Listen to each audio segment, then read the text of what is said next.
Good evening, everybody. Welcome to the 44th annual Big Red Freakout here at the Houston Fieldhouse in Troy, New York. It's RPI and Colgate. I'm joined by Dan Frigent as we bring you the biggest game on the RPI hockey calendar, and it has been for quite some time. Coach, how exciting is it to be a part of this game, whether it be a coach or as a player? But you obviously never played in the game, but as a coach at least. Oh, it's great. It's not just for the home coach, but also for the visiting coach to come and see the atmosphere. And this year with the students here, get them out of their dorms, get them out of their places to come and watch some good hockey. All right, RPI taking on a hot Colgate team. They're unbeaten in their last 3 after a 9-game winless streak. So maybe catching the Raiders at the wrong time, but if you're RPI trying to battle for that top 4 spot, it doesn't matter who you play. You have to bring your A game, night in, night out. Yeah, there's no question. I mean, especially this time of year, from 4th place down to 10th place, there's only 6 points separating the 7 teams. So there's points to be had, and now's the time you got to start doing that.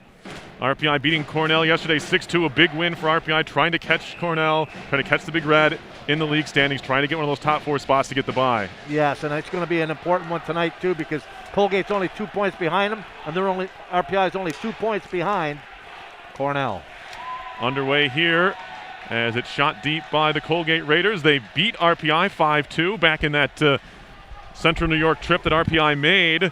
Probably one of their least successful trips as far as score lines go. They lost to Cornell 11-3, as folks remember, on that same trip, but looking to exact the same kind of revenge here against Colgate as they did against Cornell yesterday. As it's dumped in there by Tommy Bergsland. Pops right back out to center. Jacob Lee playing on the top line tonight. A little bit of a line shuffle as Lee and Laka switch spots on the first and second line. There's a giveaway and a chance right away for the Raiders. Walking in, a left pad save made by Watson.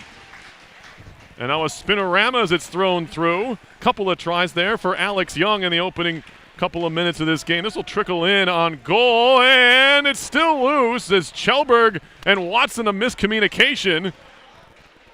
And it could have been a disaster there for RPI, but luckily for Watson and company, he was trying to cover the puck, and his teammate swept it away from his glove. Yeah, that's just a matter of communication, but one thing for sure, Watson's on his game to start here. I guess that's one way to do it, with some help from your own teammate. Now a shot right on and a save on the pad by Mitch Benson, senior from Windsor, Ontario, getting the start in goal tonight for Colgate. Second straight start for him. And the second straight start for Watson as well. There's a redirection in front from Laka looking for his 3rd goal of the weekend. That doesn't go as he's kept out by Benson.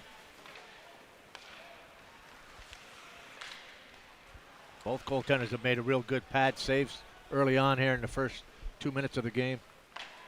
Benson, a career 17-31-11 record. He's a veteran of this league. As it's swatted deep off the stick of Griffin Lunn, senior from Lockport, New York. I think he's hovering around a 91% save average, right? Yeah, 91.6 is pretty good considering the record and the folks that have been around him at times in his career, but hoping for better as this season progresses. And if you're a Colgate Raiders fan, you're hoping that, as has happened in years past, this Raider club is getting hot at the exact right time. Yeah, well, as you had mentioned earlier, they've really been good since their overtime win at Dartmouth. As a matter of fact, I think they're 2-0-1. Yeah, 3-0. I think 3-0-1 even after yesterday. That's correct. They came back and beat Union as well. A wild game in Schenectady, 6-4. 3 third-period goals for Colgate. Not too different from the RPI game, although RPI didn't trail after the second period. Well, I left here. It was 4-3 for yeah. Union. I get home, it's 6-4 Colgate. Union was winning 4-3 with 1 minute and 18 seconds left. Colgate scored 3 goals in that time frame. What makes that more ridiculous, Coach, is that RPI, this game took forever as a regulation time game, right? Yeah, it did. So I don't know how that one took longer in Schenectady. Must have been all the goals. Raiders trying to break to center. Hallbauer is going to slap it right back in. Kyle Hallbauer, senior from Howell, New Jersey. And now Leppinen looking for Linden, who had a couple of goals yesterday as well against Cornell. up to 13 on the year, leads the team, as cannot be kept in by Davies. Dylan Davies getting another appearance here. Now an offside whistle here thwarts a chance potentially for the Raiders, as it was Arnaud Vachon getting it in ahead of the play. Well, Vachon would have, if he'd have got that puck directly, he'd have been in all alone, but Ethan Manderville intercepted the pass, which put him offside. Just about 4 minutes gone, first period, RPI and Colgate. Engineers lead the all-time series, but it's pretty tight, one of the tighter in the league as far as RPI's opposition. 67 wins for RPI, 64 wins for Colgate, and 5 ties. Now making a move up ice, this is Colton Young trying to get around Kjellberg. A good battle here that we should see enough of tonight, and now a shot comes in, a glove save by Watson. His glove looked good yesterday, did Watson's coach, and another good glove save there. Yeah, he's got an excellent glove hand. I mean, he's a big man. He fills that net pretty well. And hasn't been giving up a lot of rebounds, been smothering the puck. And I will say he was a difference in last night's game. Cornell had a lot of opportunities. 39 stops again for Watson, the second time he's done that this year. His career high is 41, which he had a shutout against St. Lawrence on the road. There's a shot, never got to goal. It was blocked by Hallbauer. And now flipped ahead for John Beaton, who picked up an assist in the game against Cornell yesterday. Out of Stittsville, Ontario. Wraps around to the far side for Matt Verboon. 22 points on the year for Verboon. More of a setup-heavy scoring line of 16 helpers. Lunn ahead. Broken up there by Mason Klee, as one of the 2 Engineers defensemen that took a game misconduct sits tonight, that being Laurie Surdy. And filling his spot in the lineup is Davies, although he's the one listed as the extra D. Jack Brackett making his first appearance of the weekend as well, along with Henri Schreifels and James McIsaac. It's a whole new 4th line for RPI this evening. They're out there now. Good to see some guys getting some opportunities here with the depth that Coach Smith has as far as his lineup is concerned. Schreifels takes a hit against the wall. Davies picks it up. 7th game for Dylan Davies. Has an assist this year. Sophomore out of Traverse City, Michigan. Brackett had it stripped away and fed back in deep. Pops all the way back to the point where it's played there by McIsaac. Now the Raiders have to touch up, allows the Engineers to take over. Partial change for Colgate as well, as it's dumped in by McIsaac of RPI.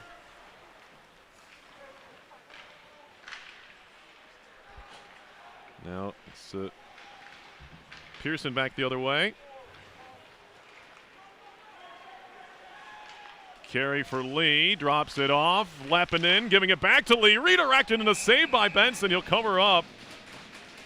Good little give and go, an extended give and go play between Lee and Lepinen, but showing good chemistry early on here. Another look at that play, Coach. Yeah, unfortunately he's a right-hand shot, Lee, because if he's a left-hand shot, he's able to probably get a forehand off here. Just trying to tip that thing home.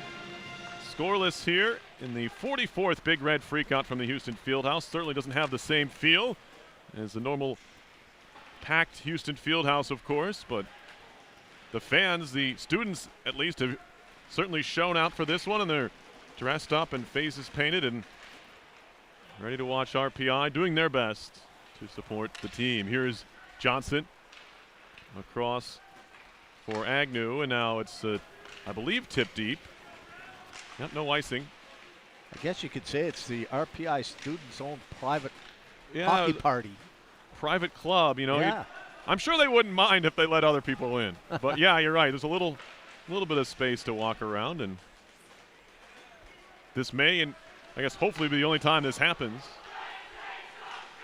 Save by Benson on Walsh there, and now Mason Klee chips one into the corner. Hallbauer pinching. Walsh there as well.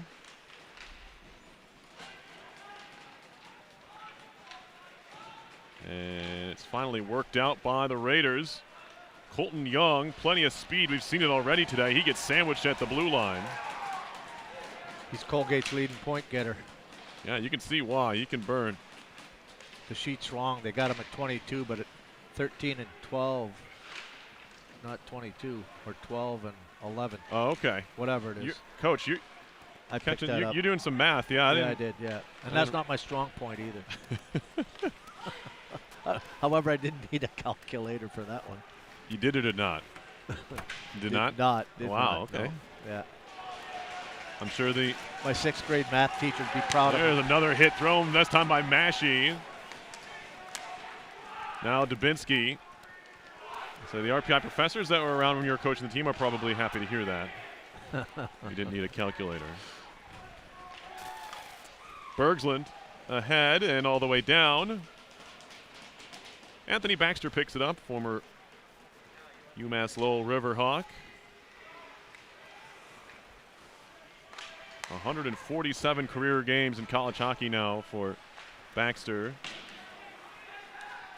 who most certainly will hit 150. Now the RPI record, which he can't break because he wasn't on the team for most of his career, is 154, which I believe is Jeff Foss and Chase Polachek owning that all-time mark. Speaking of UMass Amherst, yeah, head coach Ben Barr, RPI alum, mm-hmm. coach of the Maine Black Bears. They beat UMass Amherst last night 3-2. That's got to feel good. Yes, especially when it was at UMass. Oh, incredible. Benny's former team. Yeah, of course. Helped them win a national title. There's another good hit there, that time by Schreifels. And then the pass back to the point. It's away from Hallbauer. He'll have to reset. RPI touches up, they'll actually change. It is rung back in. Garrett ahead.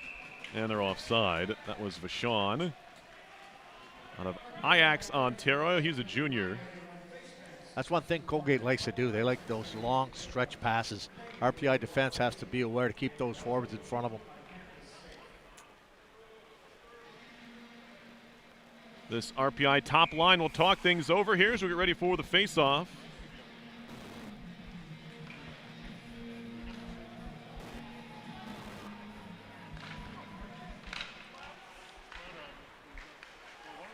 And now Manderville. Pass intercepted by Lee. Turns it around for Linden. Flipped towards the net. Just kind of bounded through to the corner. It's pinned up and finally peeled away by Bergsland. Center ice, Johnson flailing at it.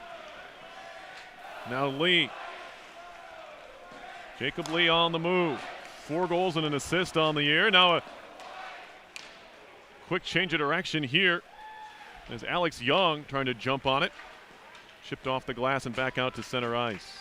Had that pass been on by McKechnie, they might have had an opportunity, but it was long off the stick. Another nice move. That time it was Colton Young. But RPI defending well. This is that top group for Colgate. They're so dangerous. Mostly with their speed. Now Laka, backhander into the middle, trying to find Walsh. Nice battle by Walsh to win it back from McDermott. Sends it back to the point. Offhanded Shelberg. Had a little bit of trouble with it, but does work it into the zone. Now it's moved ahead. Chance for maybe a 2-on-1. Fed into skates, and McKechnie couldn't find it in the end. Good back check by Laka there. Yeah, he was helping out his defender. I think it was Baxter fell down in the neutral zone and created what could have been a 2-on-1.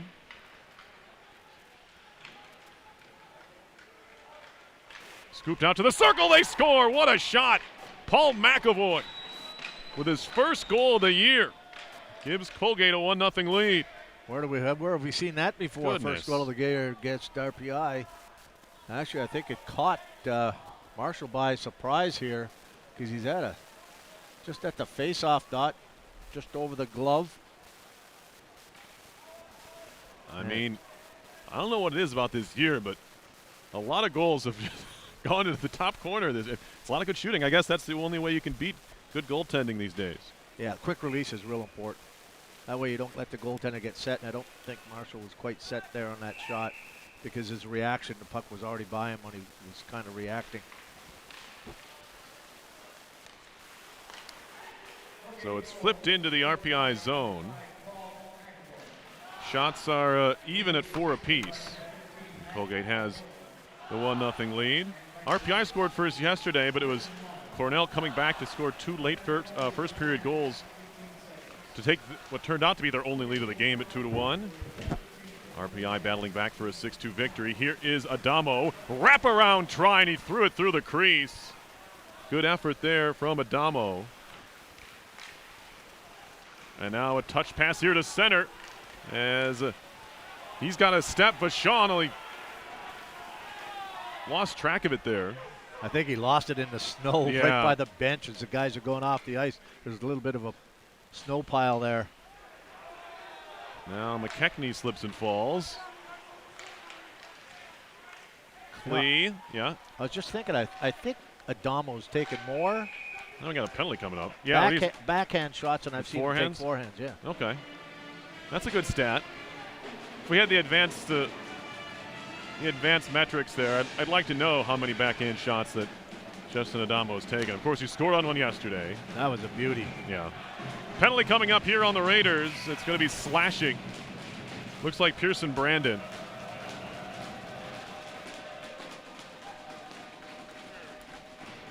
And we're going to get a stoppage here. They're going to clean some ice. So RPI gets a chance to talk about it. A little free timeout here, Coach. What would you have done? What would you have done with a free timeout before a power play? You know what? I mean, they've already gone over all this. Right. They know what their power play is. This is mostly, right now, it's going to be reaction as to how Colgate's going to defend against the power play. So they, you have to be able to react off that. So, you know what, they know what the tendencies are for the PK of Colgate, which I believe they're at 83%. Colgate on the PK, yeah. Colgate's 83% on the PK. But, yeah. And then Colgate is going to try to defend on it. It's kind of a, chess match. Colgate is going to know RPI's power play and what they want to do to defend it. RPI is going to know what Colgate likes to do on the PK, and they're going to try to move it around and attack. RPI's power play comes in at 16.5%, 16 goals and 97 opportunities. Picked up 1 goal yesterday in what technically turned out to be 3 chances, although we knew that last one was probably about 10 seconds at the end of the game after their 5-minute major expired and the 2-minute penalty taken by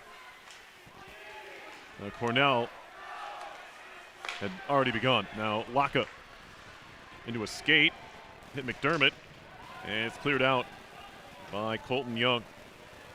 Boy, had Laka moved that puck, you had Adama sitting in front of the net wide open. Big day yesterday for Jacob Laka. 2 goals and 1 assist. Adamo had 1 and 1. He'll kick it deep. Nick Belpedio gets the clearance all the way down. His older brother Louis was drafted by the Minnesota Wild, and now I think he's in the Montreal Canadiens organization. I think he's in Laval. Laval, yep. Yeah. Walsh hits Beaton with it. I don't think he was the intended target. He'll shovel it into the scorer's box and almost hit Al Shibley. Al knew nothing of it. He's looking around. Did somebody throw something at me? Yeah. Yeah, it was John Beaton. Faceoff comes outside. Bergsland, and now it's cleared out.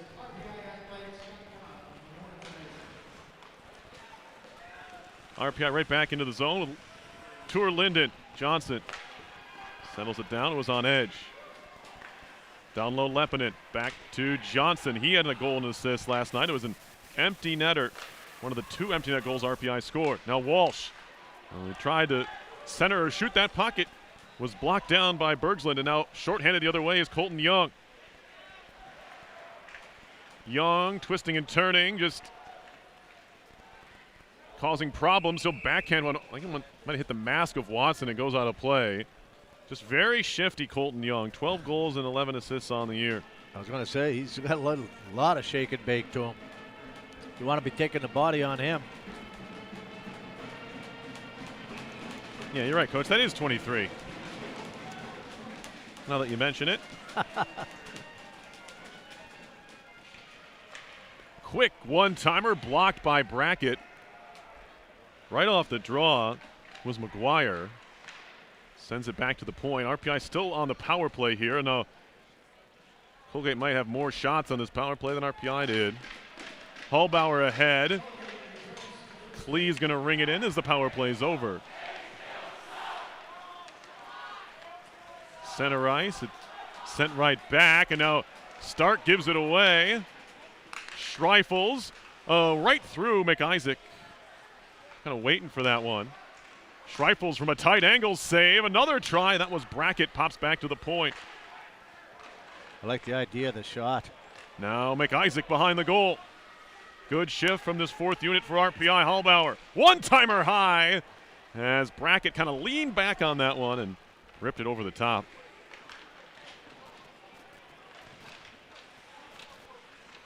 Certainly getting good energy from that group early on. Now, glove down by McIsaac. He can't do much with it except for keep it in the zone. That's good enough for now. Second try clears it out.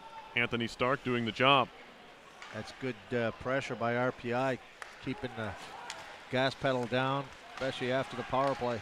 Adamo finding it. Over to Mashie. There aren't many bigger forward lines in the country right now than Mashie, Beaton, and Adamo. Now Adamo with it. Runs out of room at the blue line, just throws it into the middle where it's picked up by Baxter. He takes a good hit there from Stewart. And now Beaton trying to walk out of the corner, lost an edge and went down. And Jeff Stewart, the Surrey, British Columbia native, works it ahead. Now some room. Vachon, a shot, and that one didn't miss by a whole lot, but it went wide and left the zone. I don't know if he had Griffin. He knew that he had Griffin Lund driving the net there. That's one thing Colgate likes to do. They attack the net. Already leading 1-0. Alex Young into the zone. Flips one in. It was partially deflected. Good stick. Whoever that was defending it kind of neutered the shot. It just popped in the air, and easy catch for Watson.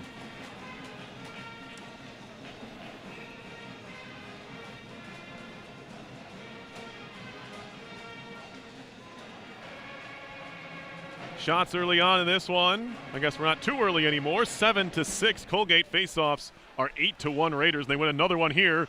Saved by Watson. The puck just kind of sat there, but only engineers around. Now Tour Linden, little inside-out move. Lost the puck. Gets some help from Lee to get it back. Drops it back to Lee. One-timer save by Benson. And he'll hold on for a whistle. Nice setup there. Good hard work on the forecheck by Tour Linden to get control of that puck and set up Lee for the one-timer.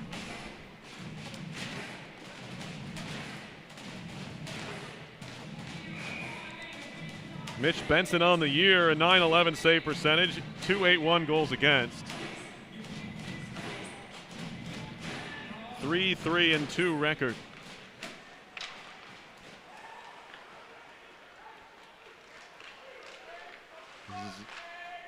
Pass to the side of the cage. That's turned away. Stewart ahead. Now a breakaway chance. Vachon, and he missed it high again. That's a second breakaway where he just didn't get it.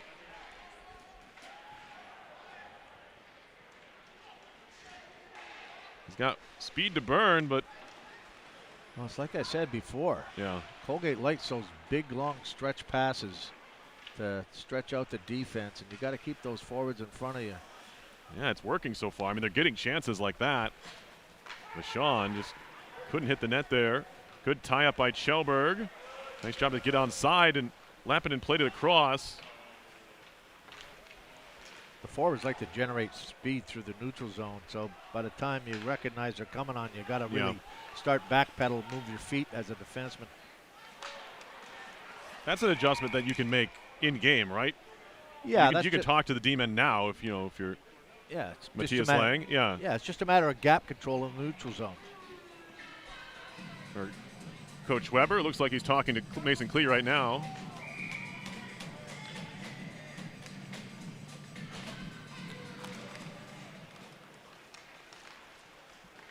Key is not the puck watch. Right.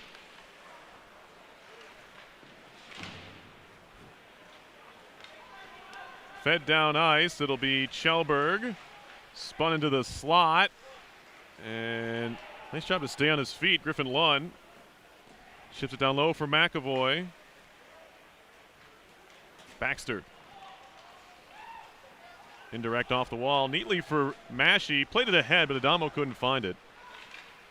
P.J. Garrett, sophomore from Duxbury, Massachusetts, works it to the near side, and now down low it goes. Baxter. And now Massey. Linden pulls up in the corner. Back to the point. Long shot there, and it goes in! Oh, they're blowing it dead. Yeah, he had already blown the whistle. The whistle went on that one. It went in after the whistle went. Oh, boy. Yeah. Based on where he is, whistle goes, and then it goes in. RPI is celebrating. That's all right. Might as well. I was going to say it went off They have to talk. They're going to talk about this. Let's see. I think they're going to have audio and a visual at the same time when they're taking a look at this to see whether or not you can hear the whistle prior to the puck crossing the goal line. Yeah, you can.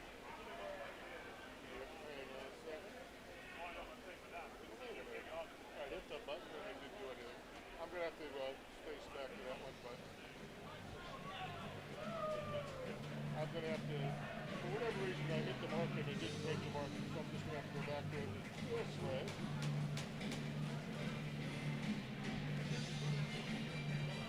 Actually, probably be better to be looking overhead, wouldn't it? All right.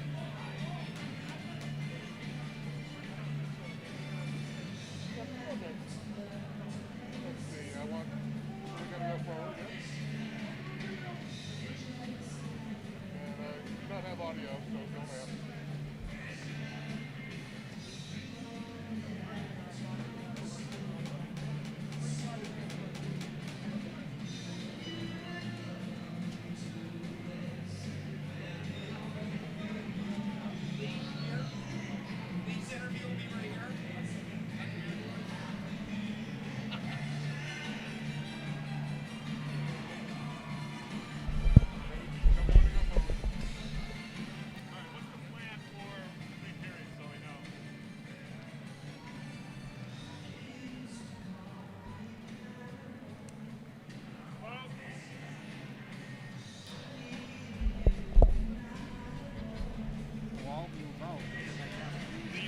Yeah, okay.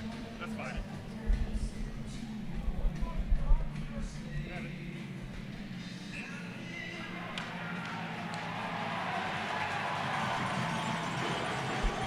Well, it looks like they're going to count this thing. Yep, it's a goal. Yep, it's a goal. That's weird the way they did that. Normally the referee comes out of the penalty box, points, and then the goal goes up. Yeah. But they went right to the scores. Yeah, the goal went right up as the referee skating across the ice. Anticlimactic. You want the suspense, I think. Yeah. For the drama. You can't just tell the scoreboard operator, put that goal on there. I mean, all eyes are on. Hey, ref, it's the only time all eyes are going to be on you. You know?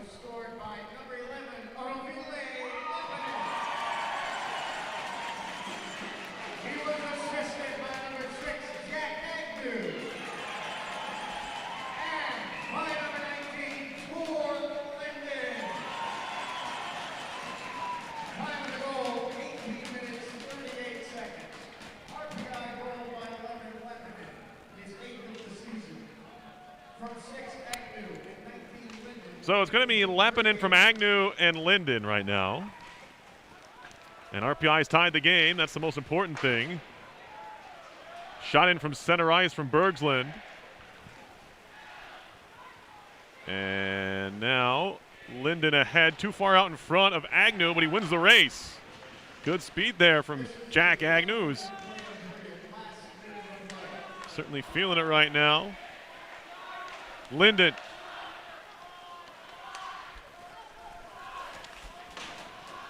To the far side.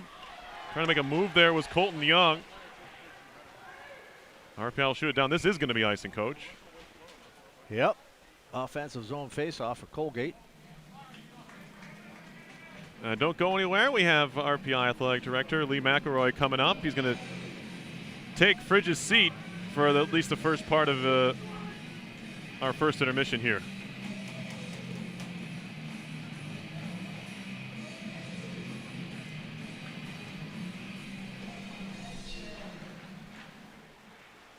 Face-off win for the Raiders again. They've done a great job of that so far.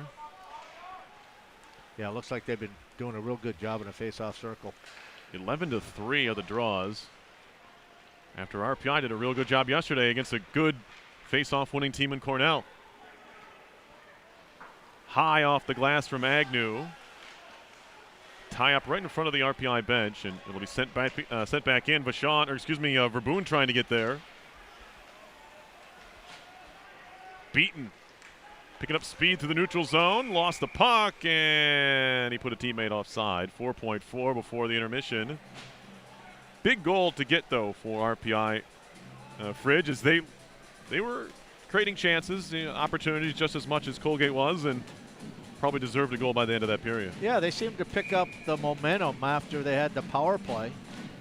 The power play opportunity where Colgate did a good job of killing it off, but they just maintained good checking pressure, and they get an opportunity. They shoot it on deflection and squeaks through. All right, that'll do it for the first period of play. Your score after one is RPI 1 and Colgate 1. You're watching the 44th Big Red Freakout on RPI TV and ESPN.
Hey everybody, welcome back to the Houston Fieldhouse. Perry Lascaris alongside now RPI VP and Athletic Director Lee McElroy. Lee, thanks so much for stopping in here. Well, I'm glad to be able to do it. It's a great game, and looking forward to what occurs in the next two periods.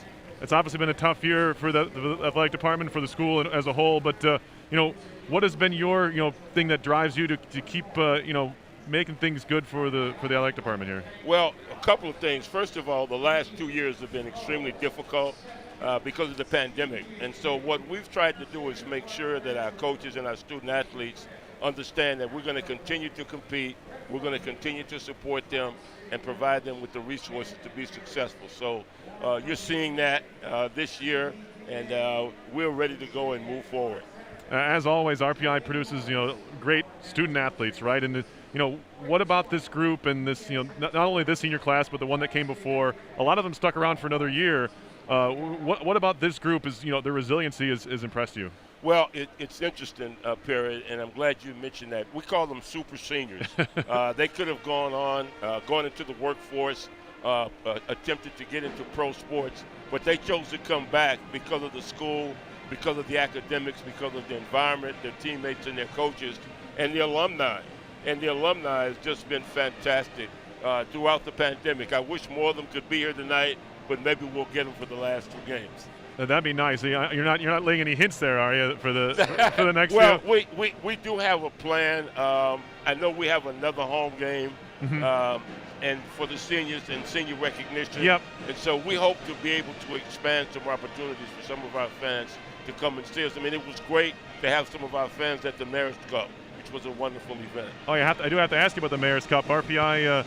The women were able to get the win, the men did not, but it's got to be such a fun event for you, especially as a administrator in the department. Well, it's a special event because all of the athletes will tell you it means something to them. It means something to recruiting, and it's just a different environment.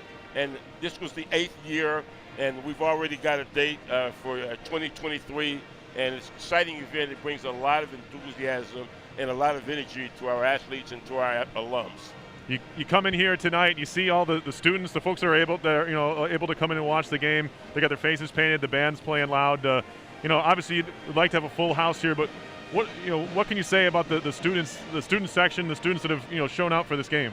Well, since we haven't been able to have outside spectators, the students have really been ideal. As you know, we had over 400 at the MVP Center for the Mayor's Cup. We'll have over 500 tonight. Their enthusiasm has never waned, and let me just say this. We have the most loyal fan base in college athletics. I really mean that, and we're going to continue to provide the opportunity for them to see good college athletics. The head coaching position recently endowed by Lloyd Bauer. That's got to be big news, $2 million endowment to the head coaching position. Well, again, as we talk about all the time, Gary, Dr. Bauer, and he was a former professor, was on our 1954 national championship team, and that experience stayed with him for the rest of his life. And I hope that other alumni will follow him and continue to support the program and our coaches and our student athletes. He and his family just were awesome in investing in the future of our hockey program, and we can't thank them enough. You got spring stuff coming up here, but this team trying to make a late push to the playoffs has to be exciting. You get to do a little smack talk to Cornell after yesterday's game. Well, that was quite a game, and it reminded me they outshot us, as you well know better than I, on goal, and we just were on fire. And I hope it continues throughout the season with a big win, and our kids are playing very hard. We've been through COVID. We've had some pauses in our play. We've had a lot of adversity, but as you said, our team and our coaching staff has been really resilient. So we're excited for tonight and for the remainder of the season. All right, well, Lee, thanks so much for stopping by here between periods in the Big Red Freakout. It's the 44th Big Red Freakout. Well, I'm going to tell you, it's a great event, and I really appreciate our students, and I look forward to the next 2 periods. Thanks for having me. All right, we'll be right back to the Houston Fieldhouse with more from the 44th Big Red Freakout. It's 1-1 RPI and Colgate here on RPI TV and ESPN.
RPI Hockey would like to thank the following sponsors: Rensselaer Alumni Association, Patterson, Sampson, Ginsburg, and Griffin Law Firm, Rensselaer Dining Services, the Hilton Garden Inn Troy, National Grid Foundation, the Destin Hotel Crown Plaza, Recovery Sports Grill, East Stewart Jones Hammer Murphy Law Firm, Stewart's Shops, Stanley Steamer, Gatherers Granola, Rensselaer Honda, and Repeat Business Systems, all proud sponsors of RPI Hockey.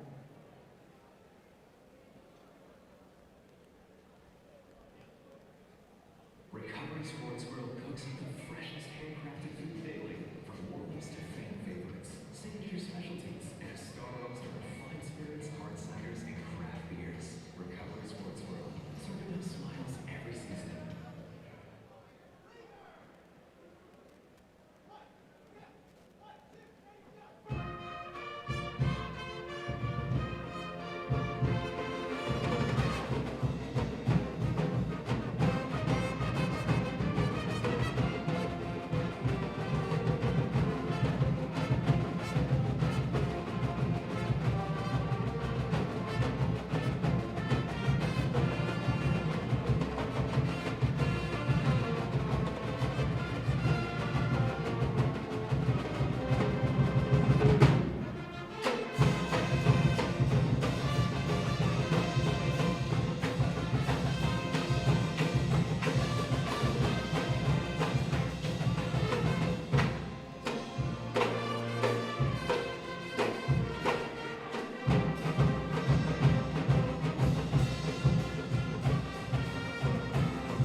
All right, back here at the Houston Fieldhouse with Dan Frigian and Coach.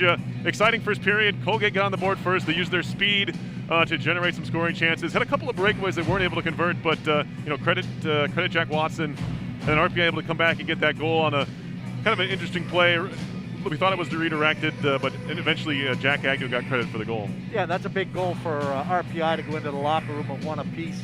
Now they can come out here in the second period all even up. But yeah, it was back and forth. RPI, as I mentioned before, Colgate likes those long stretch passes, so the defense for RPI has to be aware of that. Offensively, what do you think the Engineers, it seems like when they have their cycle going, they can be tough to play against. They're usually bigger than their opposition. It seems like this Colgate team predicated more on being a little bit smaller, a little bit faster, but when they can wear a team out maybe over 60 minutes. Yeah, I think that RPI has to attack the net more. Okay. And maybe get some traffic in front of the goaltender. Mitch has been playing pretty well. Benson has been playing pretty well as of late, and they just need to get some traffic in front of them. Coach his alma mater is Colgate. You played there, so you still obviously follow both teams pretty closely, right? Yeah, I do. It's a lot of fun, and I know that Colgate struggled as of late, but they've been coming on also since Dartmouth Right. win. So, I mean, it's been interesting. Coach Vaughn is in his 29th year there, so he's been there doing that for a while, and I think this is his first freakout, if I'm not mistaken. Yeah, Colgate's been here 2 times. They got a couple of big wins. Actually, RPI has never beaten Colgate in the Big Red Freakout. They never played together against each other when you were here. Right. For good reason. You wouldn't want that, but twice Colgate has beaten RPI in this game. So we'll see what RPI is able to do in these last 2 periods. Yeah, it should be a lot of back and forth, and watch for both teams to turn up on the offensive side. All right, so we're about set to start the second period of play here. Just give me one key to this one. RPI getting outshot just barely. It's real close. 10-8 are the shots. They're being outdrawn pretty heavily as well, though. Yeah, in that period, it was 80% Colgate to RPI's 20%. So they need to get more puck possession in order to get more offense. And then the goal scorer, we did tell you the scoring change. It originally was Lepinen. That got changed to Jack Agnew on the goal from Linden and Massey. So there was no tip, I guess, is what they saw from the replay. No, I think it went off the Colgate player, if I wasn't mistaken. And it, he just, goaltender Benson wasn't able to squeeze it. All right, so fans are ready. The ice has been cut, and we're just about set for the second period of play.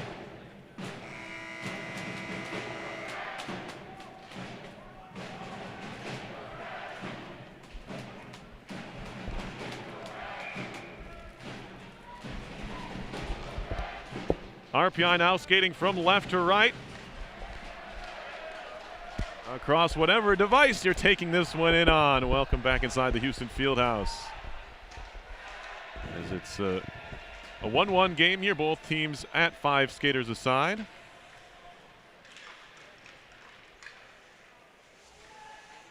I know this game, the Big Red Freakout, has maybe a little bit more of a global audience than normal as the shot comes in from Baxter.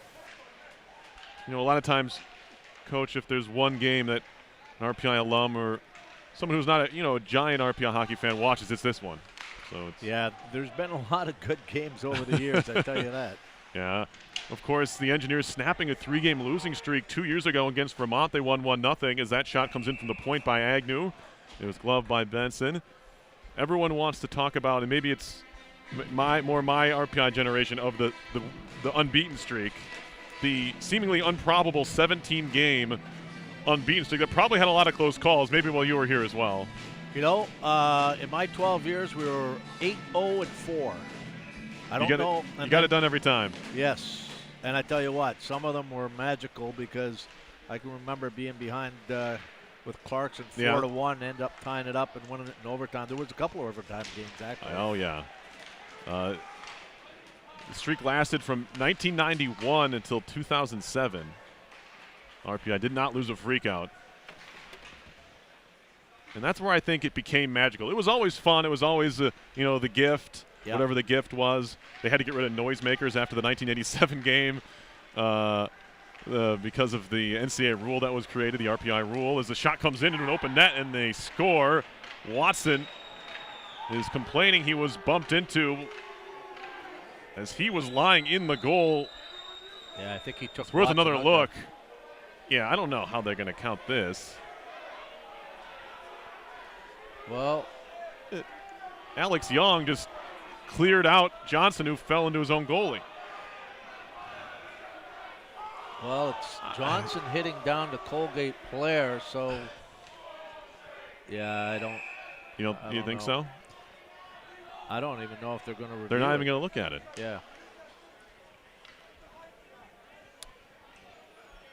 But getting back to that would have been Buddy Powers' second year. I was an assistant from 89, 90, 90, 91. So that would have been Buddy's 4 years, and then my 12. So Colgate with a quick one here. Colton Young picking it up.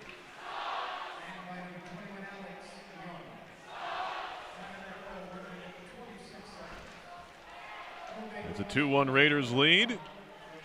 Second lead of the game. Yeah, on second look, I guess that Johnson had a little more to do with it than I thought. It looked like he just kind of rolled up on Jake and carried Jake into Watson, but not the case there. Now Johnson throws a hit into the back of Glaceman. Back to the point, a drive there from McIsaac. Caroms all the way out to the far side where it's kept in by the skated Davies.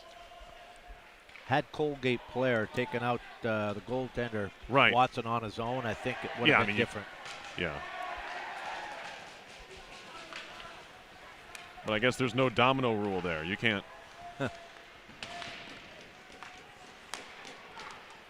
You can't cause somebody else to hit somebody else, apparently. Schreifel's going to dump that in. McDermott. And now Stewart. Up the wall for Ethan Manderville, and now into the zone. Shot over the top there. Again, it's Vachon, who's looked very dangerous, but also very inaccurate tonight. Hops off the wall, fed towards goal. Another low save by Watson. Kept in at the line by Berglund, yeah? I was going to say, it looks like he picked that up at the last second. You're right. I don't think he didn't drop break right away. Now it pops free to Brackett. He has a little bit of space, so McDermott's back, fires one wide. It'll be kept in on the near side by Baxter. Out of the reach of Schreifels. McIsaac has it. Schreifels centering. One-timer and a stop there on the try by Lepinen just off the bench. Good opportunity for the Engineers.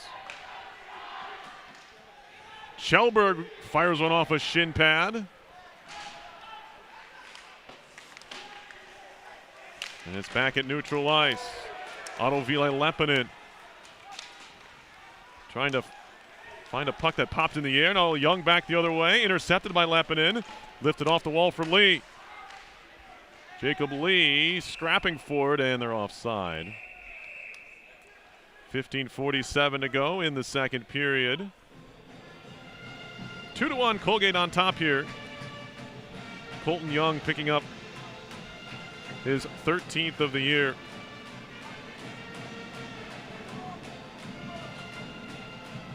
So you have McAvoy scoring at 11:16 of the first period, and then it was Jack Agnew at 18:37 for RPI. They had to look at it. It was originally not called a goal on the ice. Then early here, 1:26 into the second, Colton Young. Did Alex pick up a helper on that? They don't have any listed yet. Yeah, it was announced though. That'll be his. He's on a 5-point. Five-game point streak. Yeah. 5-game point streak.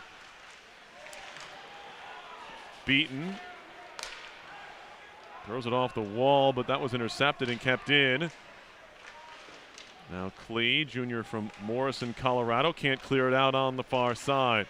Hullbauer, he'll take his try at it, although it comes back to him. Adamo. Mashi.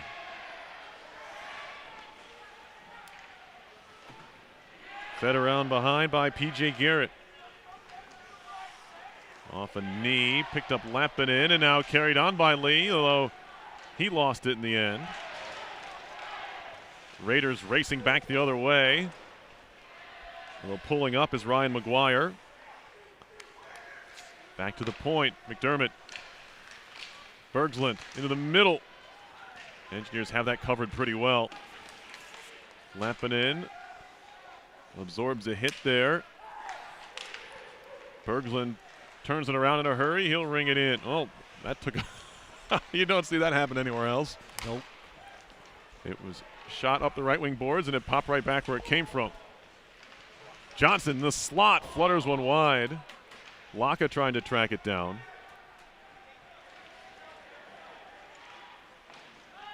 And now flying in. Vachon again. Who else?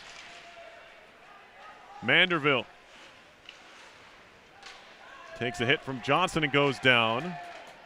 Scooped along by Dubinsky. It's fed right back into the corner where Johnson had just gotten up from. Stewart. Nice move to get free, although he gets Pinned against the wall by Johnson again. Down the middle, finding Laka. Laka driving his way in, tried to backhand one. That one's blocked. Well defended by Brandon.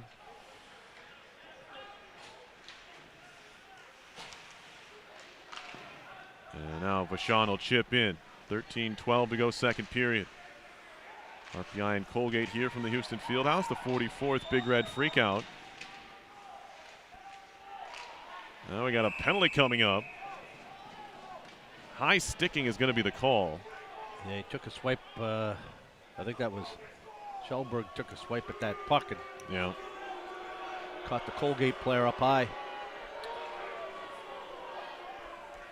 So high sticking on Schellberg.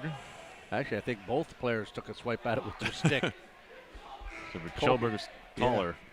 Yeah. Colgate guy missed it. So did Schellberg, for that matter. Yeah, everybody missed it. So the first power play of the game for the Raiders coming up here. Engineers penalty kill on the season, 88.5%. 100 penalties killed out of 113. Gave up one power play goal yesterday to Colgate. Good save there by Watson. The rebound pushed wide by Young. And a clearance will be gloved down by Lee. Short-handed. Jacob Lee dives for it, but nothing doing there. Colgate power play on the season, very good, 18.2%, 18 out of 99. Young, Alex Young lost it. Thought he might have left the zone. Hallbauer gives it away, and now a chance to walk in, and a glove stop by Watson. Rebound behind the net. Sent back out in front and is put wide again. Goodness. Good glove save by Watson there. Couple of chances there for the Raiders. For the life of me, I thought that puck left the zone on Alex Young before that. And then the giveaway by Hallbauer nearly cost him. High in the air from Klee. That's going to go into the crowd. 42 left on the Colgate power play. Their first of the game. They've opened up a still rather narrow 14-11 shot on goal advantage here. Yeah, that puck should have been out of the zone there when Hallbauer had it.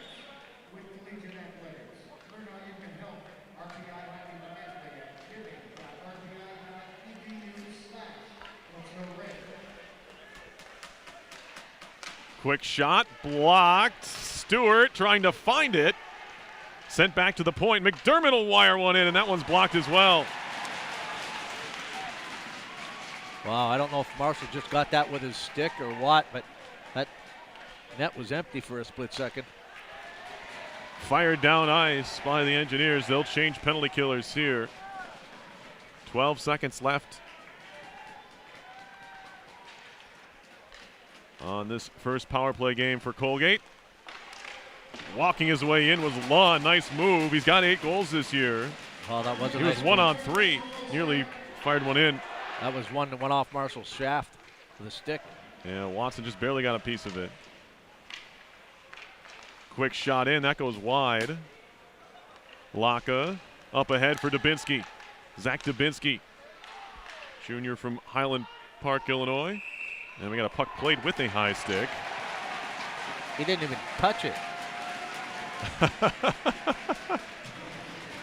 That's what Ryan McGuire is arguing. I don't understand that. The band thinks it's a penalty, but it's not. No, it's not, but even if you attempt to hit it and you don't hit it, is it still considered high stick? I don't think so. According to that ref, it is. Oh, well. It's not a penalty. No. But I think Everybody in the building, I shouldn't say everyone, because there's people up here that didn't, but this is certainly the loudest crowd, or the largest crowd and the loudest crowd of the year. so. Now they're talking about Where- if it's a high stick, it's going to go all the way down. Yeah. Which is fine. Yeah. If he touched it. Right.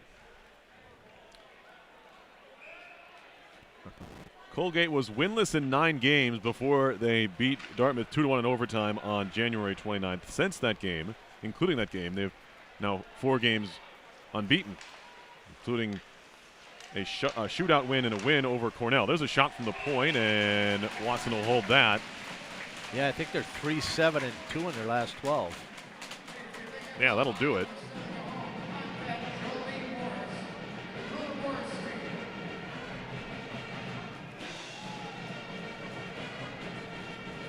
Boy, McKechnie was wide open on the back door there. There he is going to the net. Beaton's got to take a few more strides there to pick him up.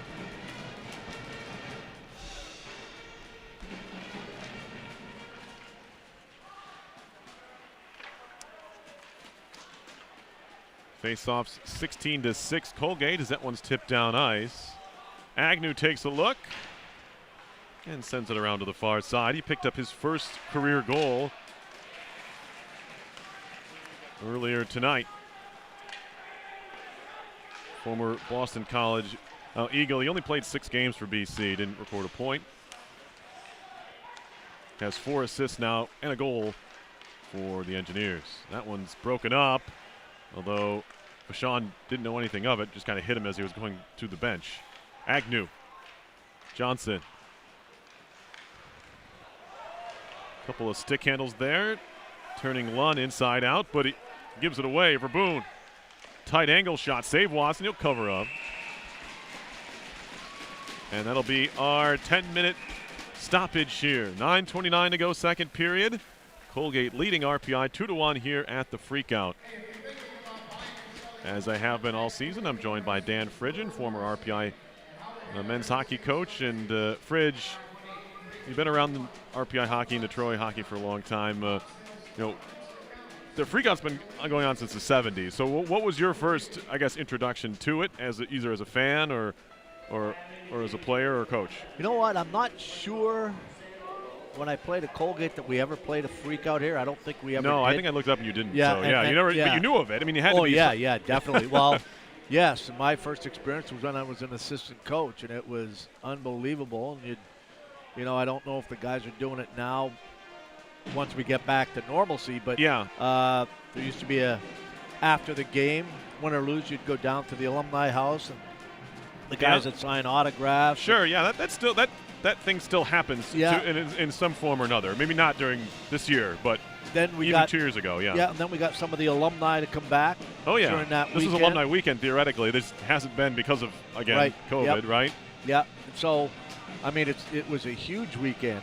And from a coaching perspective, it was kind of demanding because that's when you like to bring in some of your recruits, potential recruits. So you got kids here, you got alumni here, and you got to coach a couple of games. From a coaching perspective, I was spent by the time the weekend was done. Yeah. It's essentially, if people have no idea what we're talking about, it's essentially a hockey homecoming game, right? Exactly, yes. Minus the parade. Where usually the Troy community is involved. And for sure. A lot of fans out there that are probably missing this for the first year. Yeah. Other than last year's, which they didn't Everyone play. missed it. Yeah. even you and me. Now Linden. It didn't exist. Linden down the middle. Hands it off for Lee. A quick shot and a toe save made by Benson, who has not been all that busy here in the second period. I like that thought process by Lee. He had Lepinen going towards the net and was looking for a rebound off that far pad. Lepinen trying to feed it down low for Linden. Nice interception. And it's taken away by Pearson Brandon, sophomore from Irvington, New York. This will be played into the RPI end. Shot around by Watson. McAvoy, the first one to it. He opened the scoring back in the first period with his first goal of the year, 20th of his career. Just the 18th game for McAvoy. Nice move into the middle. And McKechnie just couldn't get that final touch on the puck to feed it towards goal. Lobbed in the air by Hallbauer, out to center, race for it. McDermott's going to get there first. Laka hot in pursuit. Chipped along by Stark. And now McDermott stick handling to center. Shot goes wide from McDermott. He took it upon himself to Trying to create a chance all on his own. Now Kjellberg. Baxter beaten to it by Mitten. This Colgate forecheck causing a bit of problems here. Nice play to knock it out of the air by Dubinsky, but he couldn't control. Baxter. Laka in. Mashi trying to play it on for Dubinsky. That was broken up nicely. Mitten the other way. Feeding it in front, and Watson makes a save on a bouncing puck as Ross Mitten nearly stuck that one home. That was a good play by Glaseman.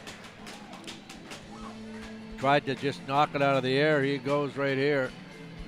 Glaseman knocks it down and tries to. Real good save by Marshall, because that's a bouncing puck, and you can overextend yourself and as the player takes a little off of it as it's bouncing. Yeah, that was Glaseman. I beg your pardon. It was Mitten who delivered the little bouncing pass into the middle, which is almost more difficult to read than one along the ice sometimes. But yeah, Glaseman just trying to get anything he can on it to change directions there. Now Beaton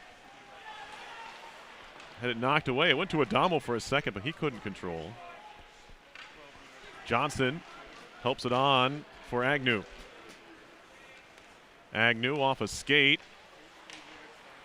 And now Johnson again. Pass was behind Beaton. RPI just a little bit off the mark here. And now another bouncing puck in. And Brandon peels back towards the corner with it. Lund. One-timer. Saved by Watson. Agnew ran into his own man and fell down. Brandon snaps a pass into the middle. One-handed on further. As that was Verboon, and now a pad save by Watson. He's made a couple of real good saves here. That first one before that was even tougher because it went off a leg. Coming up on 6 minutes to go in the second period. Certainly been a good period for Colgate. RPI trying to turn things around late. Quick shot there. Goes wide from Lee.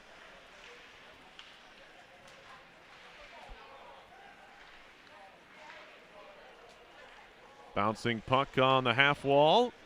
Linden takes a hit, gets it back, sends it across. It was partially blocked, but does eventually get to Klee. His shot hit the knee of Brandon. RPI trying to jam it in front. Oh, what a save by Benson! As he robs Lappinen. Yeah, you got the big blocker on that one. Biggest save of the game, either way. He's just sticking his blocker out there. I don't think he's thinking the puck. He's just sticking the blocker out there, and the puck hits it. Oh, wow. RPI nearly tied it up there. It was a nice play down low. The Engineers won the battle in front of the net. Turned into a chance there for Autoville. Benson stuck out the blocker. Well, they won the battle here behind the net to get that puck. Or was it Linden? Then to get it Linden. in front. Yeah. Actually, it's Lee and Leppinen. They won the battle. It was actually Linden who took the shot, yeah. And now the Raiders are going to take a timeout after that icing.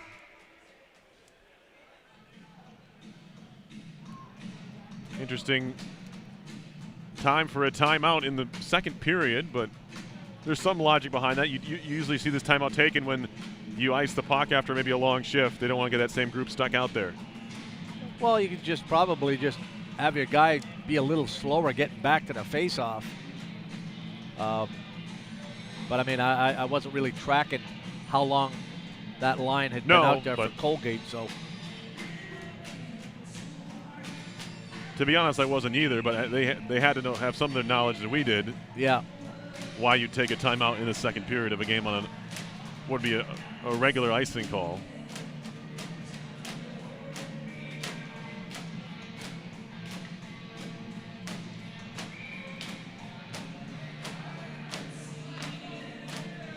.5:20 to go.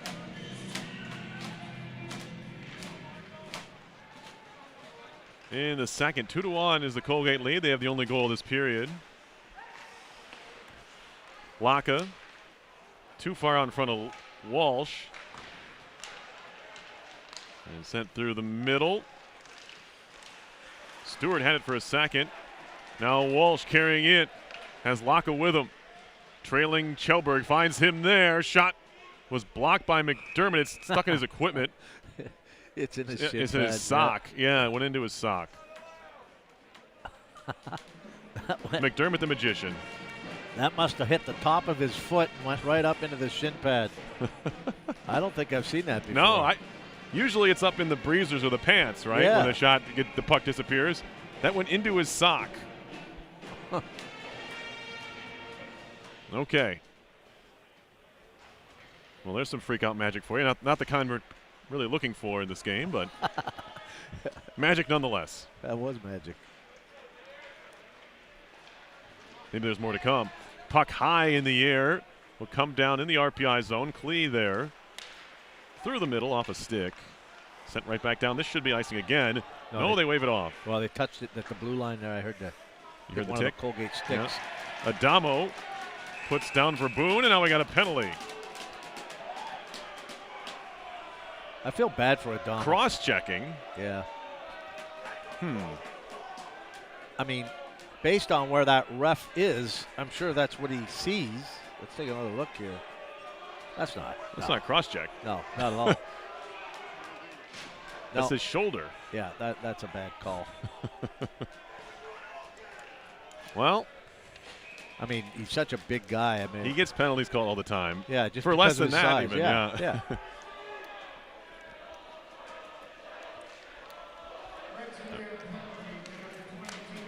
So another power play chance here for the Raiders. This is just their second of the game, second of the period. Cleared all the way down.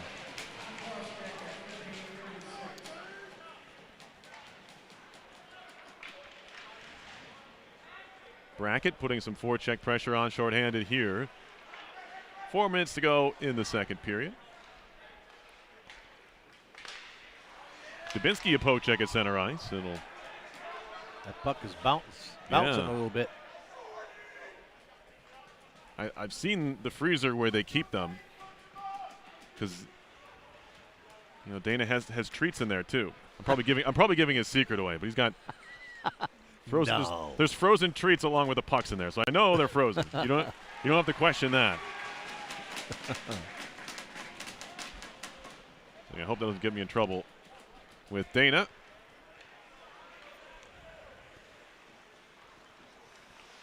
I just did have a nice ice cream bar from the puck freezer, though. It was Lund. Belpedio.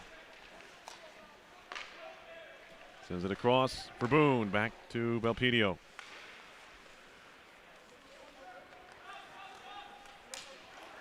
Colgate trying to dissect the RPI penalty kill here. In the middle, too many sticks in the way. Bounces back to the blue line. Nick Belpedio. Verboon down low. Young. Back up top. Verboon lost it. Belpedio across. One-timer. Blocked by Agnew, and he clears. Tremendous job shorthanded there by the sophomore. Good job by RPI as a whole. That four-man unit doing a real good job. They know exactly what Colgate wants to do, and they kind of got a power play similar to the Washington Capitals where they can go to the one-timer or go into the middle for the shot. Engineers kill the penalty. 2 for 2 on the kill so far as Watson stops it behind. The delayed offside on the Raiders will allow RPI a clean exit. Kjellberg shot partially blocked, goes wide. Schreifels took a hit. It'll be worked out by the Raiders. Look at the speed here. It's Mitten. Centering pass. They score. Tremendous finish. It was similar to the play they had earlier, and this time it is Glaceman who finishes it off for his third goal of the season. Well, you could see that one coming, especially with Mitten getting on his horse and really, really starting to pump those legs. Look at the body position that Glaceman gets on the defender. Off the post and in, just a redirection, simple play. That's getting inside position on the defensive player who happened to be Kjellberg at the time. Third of the year for Glaceman, fourth of his career. It's just his 16th game of the season.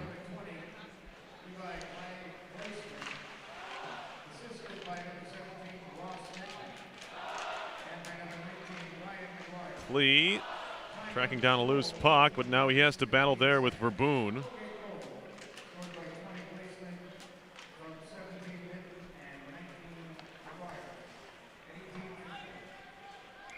And this will be icing here on RPI. RPI has played Colgate now. It's their second game against them. They don't look like a sub-500 team. Plenty of speed. Yeah, it's a funny game, you know, especially from a team perspective where, you know, you just never know what gets you going. Yeah.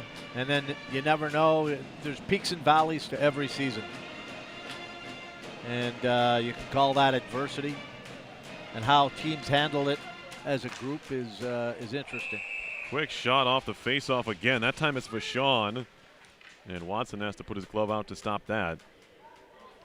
Coach Smith is going to make a change on the face-off. I think that was Dubinsky that tried to take that draw. Yeah, face-offs are now 19-11 Colgate. Shots in the period, 14-6 Raiders. And they've scored 2 goals. There's a relatively easy save for Watson and the long shot from Brandon. All right, so that was Tour Linden that lost that draw. He's going to take it again. You're going to have to tie up the stick and get your feet involved here to win these draws off the Colgate players. They're pretty quick with the stick. And he does a much better job there by Linden. Klee trying to clear, finds Lappinen.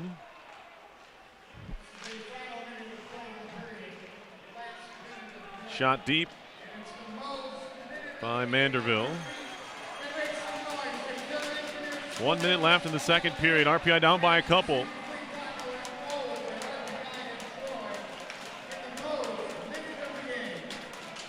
Driven in by Bergsland.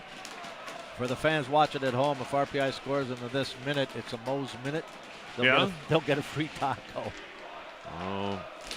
That's a hungry crowd. Yeah, they want it.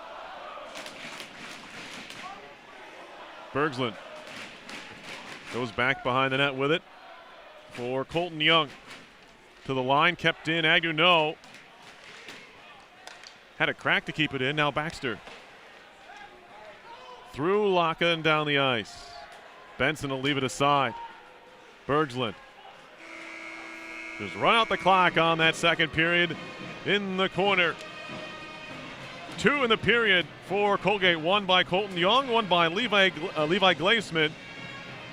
As the Colgate Raiders on top 3-1 after 2 periods here. Colgate's also opened up a 25-14 shot on goal advantage through 2 periods. And Coach, thoughts before we head to break? We'll have more chance to talk about this period in a moment. Well, Colgate come out and they got an early one, and then they end up getting a late one. I was expecting a little bit of a push there by RPI late, but unfortunately it was Colgate that ended up with the opportunity, and it was just one of those situations where, you know, you get an opportunity like that and they capitalize on it. Well, still plenty of hockey left here in this one. We'll take a break and be back with more from the Houston Fieldhouse in the 44th Big Red Freakout. You're watching it all on RPI TV and ESPN.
Welcome back inside the Houston Fieldhouse. We're a couple minutes away from the start of the third period already. Game has flown by here. Perry Lascaris alongside Dan Frigent. And Coach, RPI is looking for some of that magic. You know, they haven't, other than the goal they scored, they had a good little push in that first period to get that goal late in the period. But other than that, they haven't had a ton going offensively. What's it going to take for them to try and at least, you know, get that one goal to put some pressure on?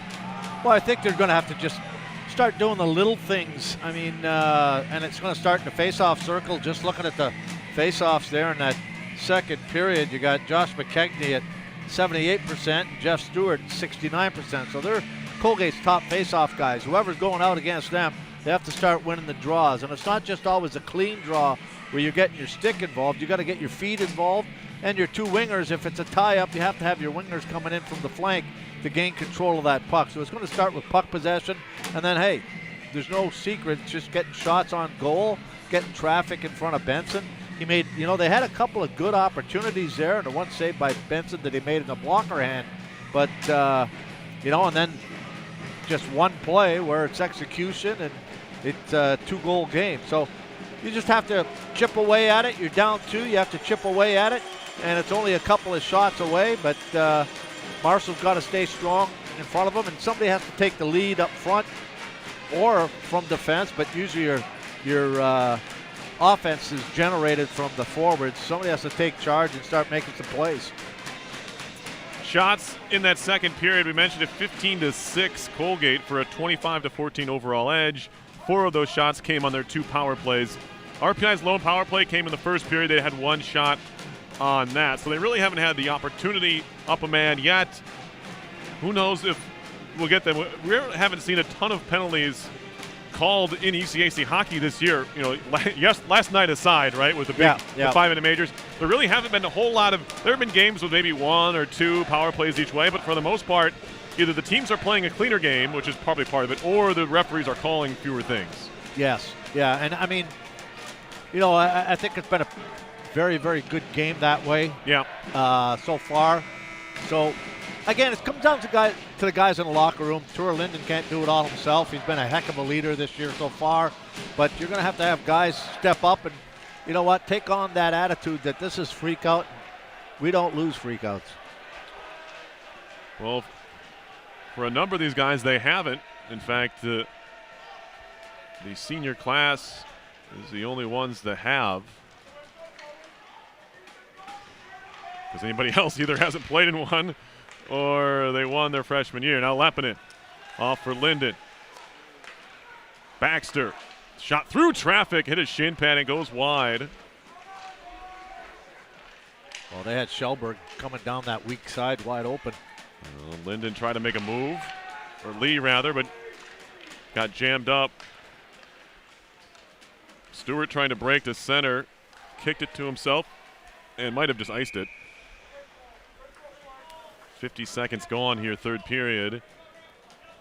Already RPI with some offensive zone possession, and he's trying to get something going here. You get a goal, and the pressure kind of swings back to the team that's leading a little more.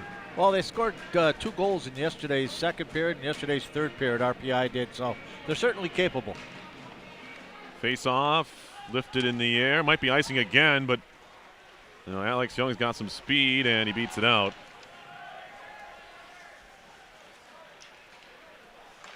Johnson.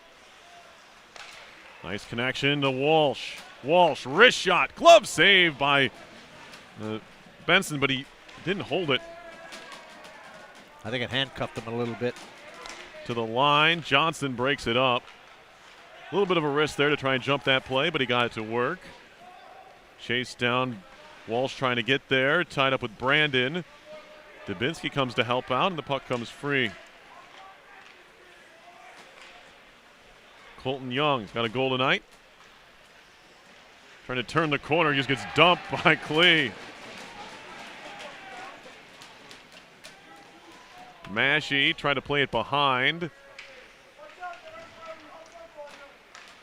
Now back to Ryan Mashey for RPI.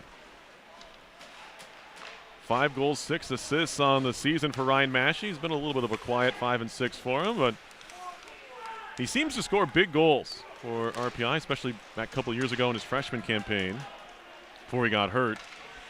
Trying to dump it in there was Glaseman. Hit a linesman. Now another chance here for the Raiders, and a save by Watson there. It was Ryan McGuire, yeah.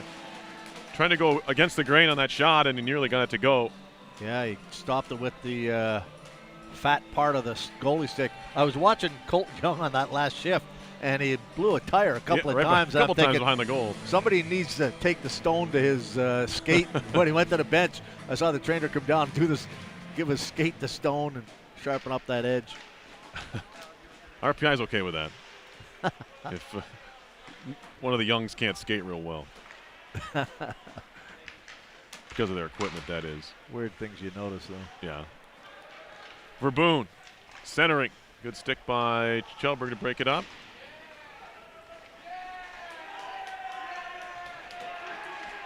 Baxter, a couple of shoves to Verboon, knocked him down. Now Anthony Baxter for RPI up the wall. Linden on further out to center. Lepinin. Hands it off to Lee. Lee trying to go cross ice, hit a skate. It's back out to neutral. 3 minutes gone, third period. Still 3-1 Raiders. Up ahead for Tour Linden. Pulls up at the half wall, centering pass in the air. It's gloved down by Vachon. Lifted back to the RPI line. Davies gets met immediately by Lund. And Lund just forces the Engineers back in their own zone. Those are the things you don't want to have to happen from an RPI perspective. You don't want to try to force the offense. Let it come to you. Use the concepts. Put it in deep. Get some support. Possess the puck. That was Brackett. He couldn't get loose from his check in time, and the puck just trickled in on Mitch Benson. He puts a mid on that.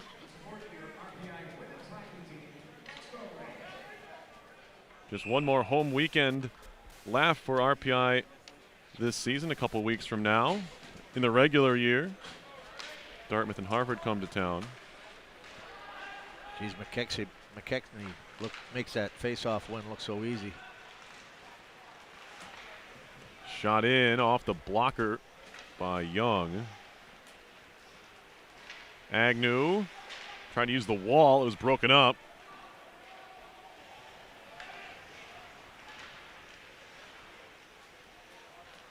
McKechnie. Alex Young had it stripped away by Johnson. Walsh high in the air to center. It's set down by the glove of Belpedio and played right back in. And when you're up by 2, you can play this kind of game. Colgate really just content to get the puck deep and try to work from there. Agnew gets knocked down from behind. Stays on the puck, however. Finding Dubinsky. Off for Laka. Laka off the boards into Colgate territory. Bergslund had a little bit of trouble with it. Hallbauer cutting across to help out Klee. Lobs it right back out of play. We got a Engineer upended here. Actually, what happened was... Did he fall down? No. He says, my bad, McGuire. Well, yeah, he fell down? He blew a tire. Watch. Mm-hmm. He blows a tire right here. Oh. Yep. Slide tackle. Yeah, crossbody. That was McGuire. He tapped his chest. He said, my bad to Beaton there. He wasn't obviously trying to do anything there. I just saw the aftermath. Bergslund. Fired it off of Maggi.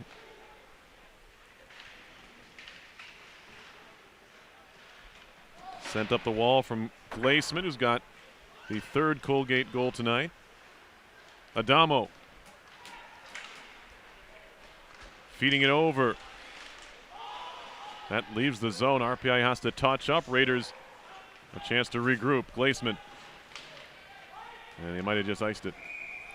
14:37 to go in the third period. RPI down by 2. The Engineers are 22 wins, 16 losses, and 5 ties all time in the Big Red Freakout. It's funny, all 5 of those ties came during the 17-game unbeaten streak. There were 12 0-5 from 91 to 07. I had 4 of them. You had 4 of the ties. It's really something. There's a quick shot there and a save. Lappinen. Engineers got exactly what they wanted off that face-off, but Benson able to squeeze that. Yeah, well, Lack is a right shot, so he's going to be on the left side, and Lepinen's on the right. He's a left shot, which allows them to get that quick shot on goal.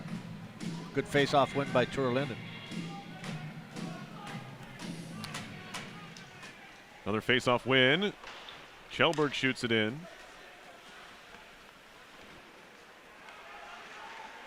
Laka.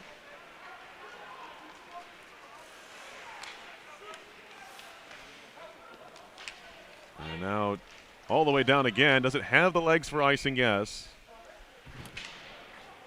As now Laka awkwardly slips and falls into the boards. A lot of guys blowing tires out here. Last night too. Yeah. It could be it's getting warmer out, but it's not that warm out. No. Of course, they have the somewhat kind of temporary ice surface in for the whole season. When Mr. Dana McGuire sees something like that, he slides down and says, hey, how would you like me to stone that skate for you? Back to the point. Johnson.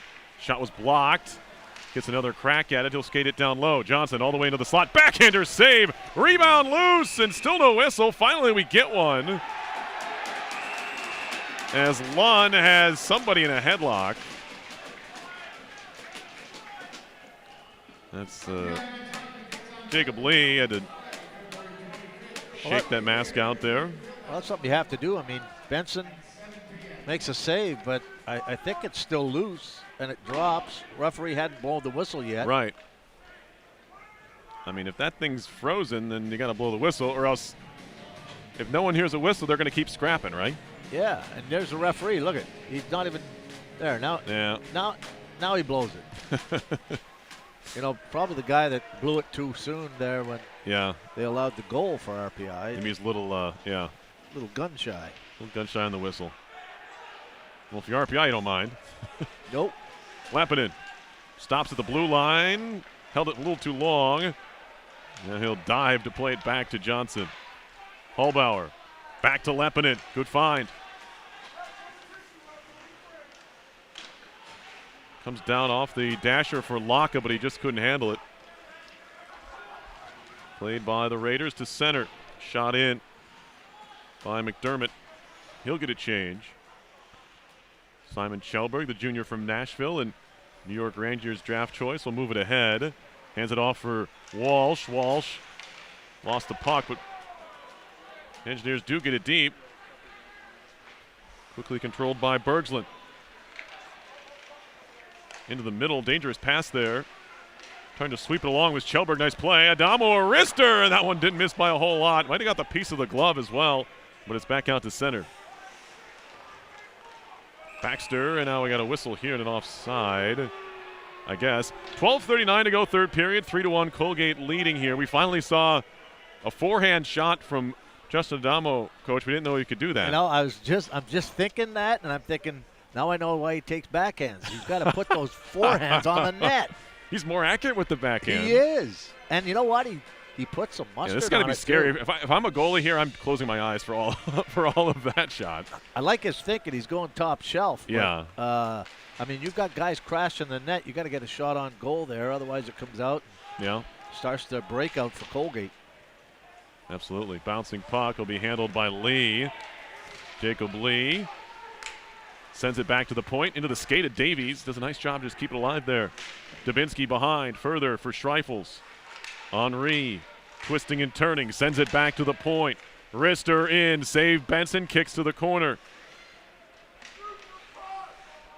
Certainly better in the third here so far from the Engineers. The slot. Schreifels a shot pad save. Davies another try, and it's blocked by Mitten.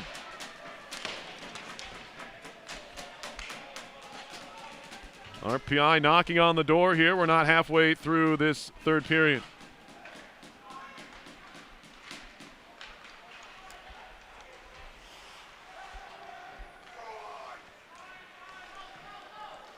Bergslund. Tipped in by Lund. First one to it. It's going to be McAvoy. He got the scoring started in this one with his first goal of the year.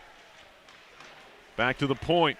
Rister went wide as McAvoy tried to provide a screen in front. Now a bouncing puck all the way down the ice. And we got a puck played with a high stick. We'll stop play. 11:18 to go. Now RPI's changed up their strategy a little bit. They're sending those guys long. Once they get possession of the puck, they're blowing the zone and looking for that long stretch pass. Trying to catch Colgate defenders napping.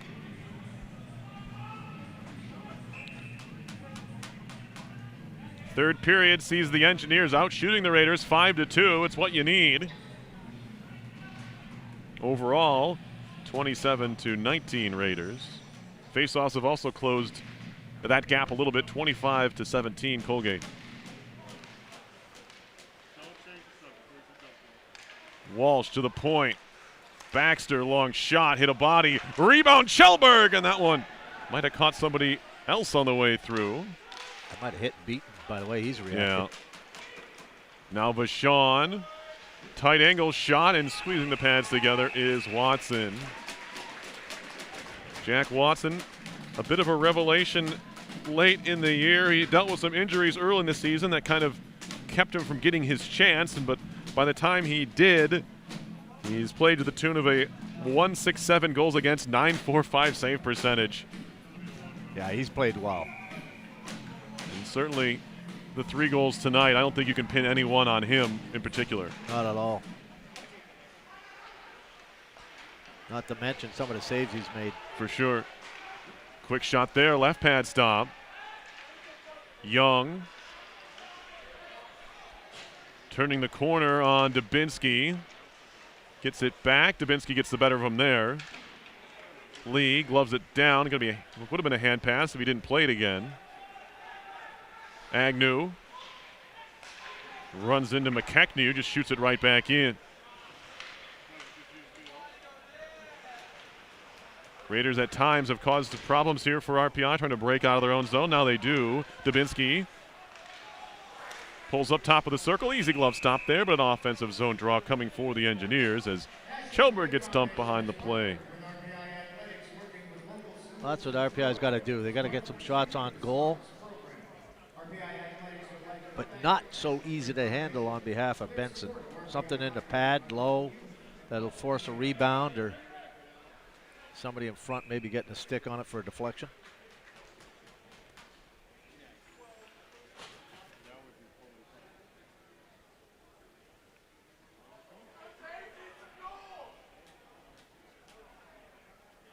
Face off one cleanly back to Baxter. Has it poked away.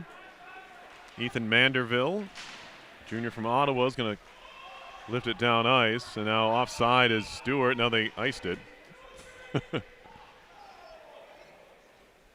So I don't understand why he called that, because the Colgate players backed off right to touch up. Yeah. I think, well, it's going to be icing if I see what you're it's saying. the offside icing catch Yeah. 22. Gotcha. Yep, you're right. They backed off because they would have been offside, and they iced it. So it's you don't get off for one infraction for doing the other.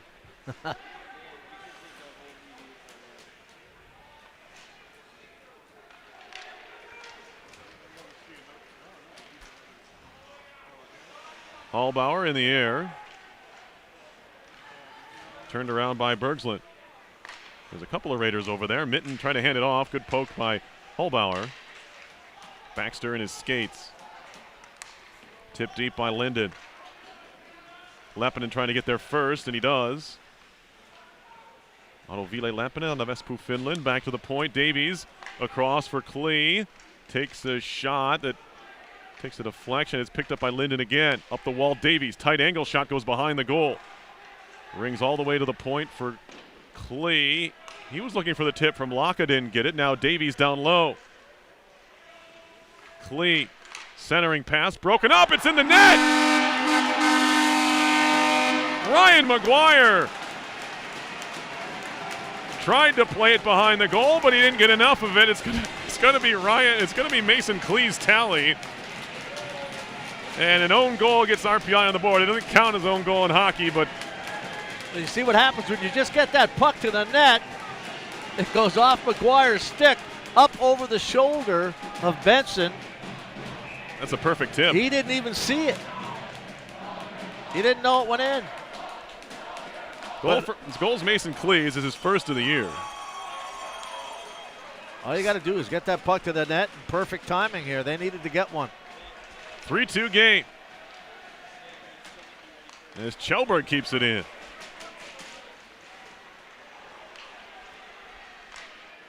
Kjellberg, blue line, shot. And digging it out of the pile was McAvoy, but he couldn't clear the zone. Fanning on the first try was Agnew. Second try gets it below the dot. Now it's cleared out by the Raiders. Keep in mind, Colgate has used their timeout already. Exactly. They use it with 5 minutes left in the second.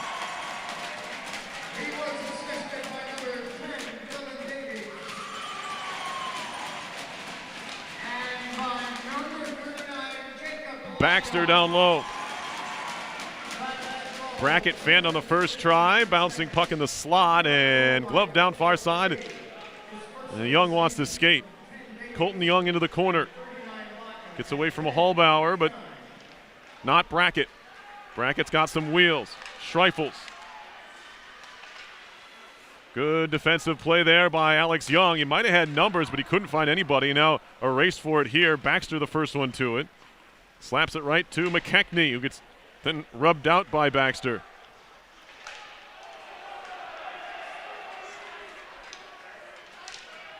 Alex Young fell down at center. Heard some jeers. Now Lee, a shot deflected high off the glass behind the goal. Stick side, Benson made the save.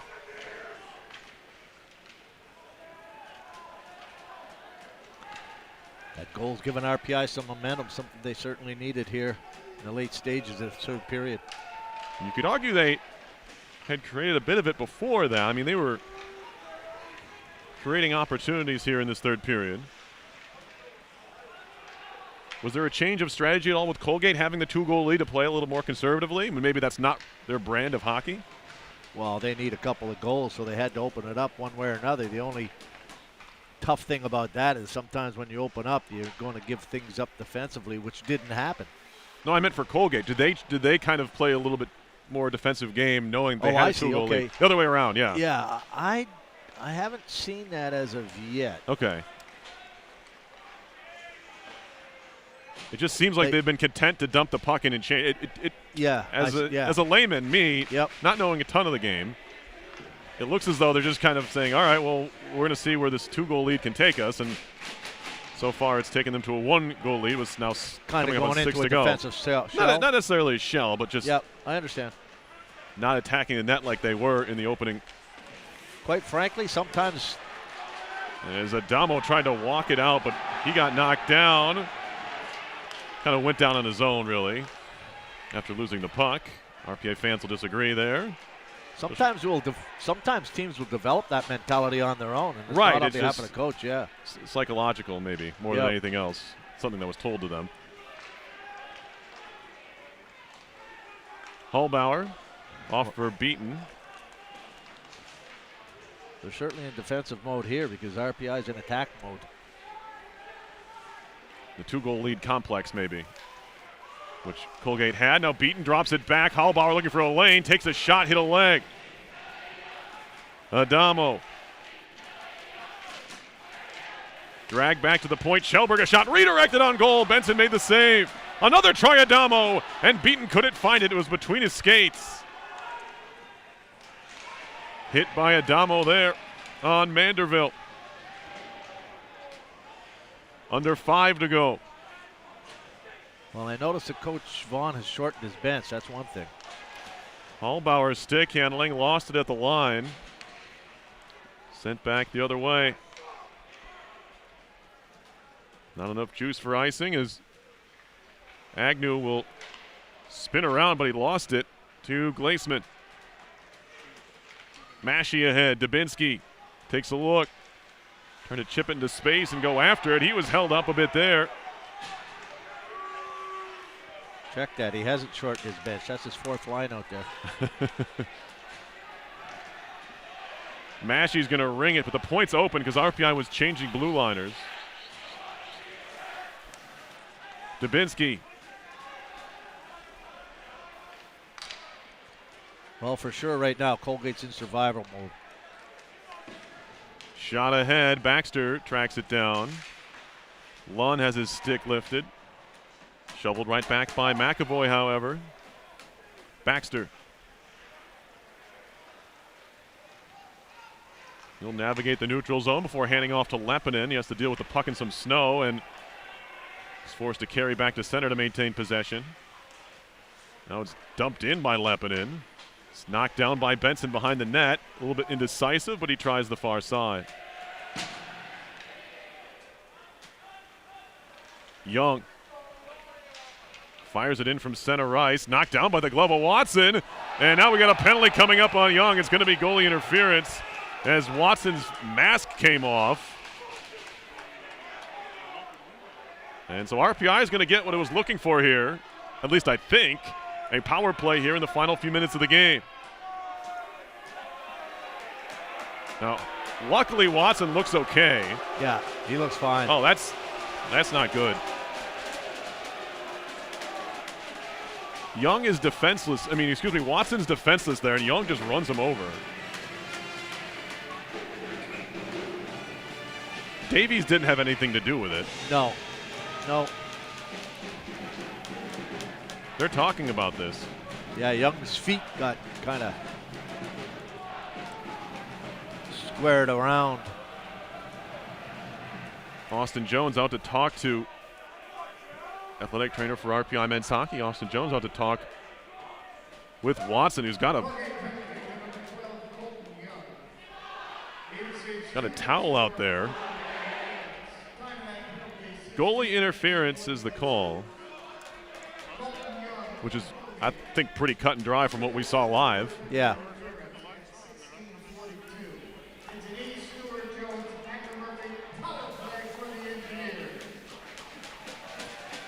Just the second power play of the game for RPI. They're 0 for 1, and now they're going to clear off some of the ice, I guess, or maybe give a chance to. No, I was wondering why they were stopped. This is an immediate timeout?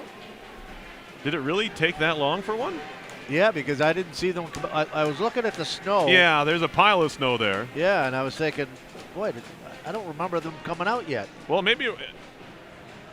I mean, there's certain stoppages they can't do it on, right? There's right. the no change situations you can't do the ice cleaning. So maybe just in the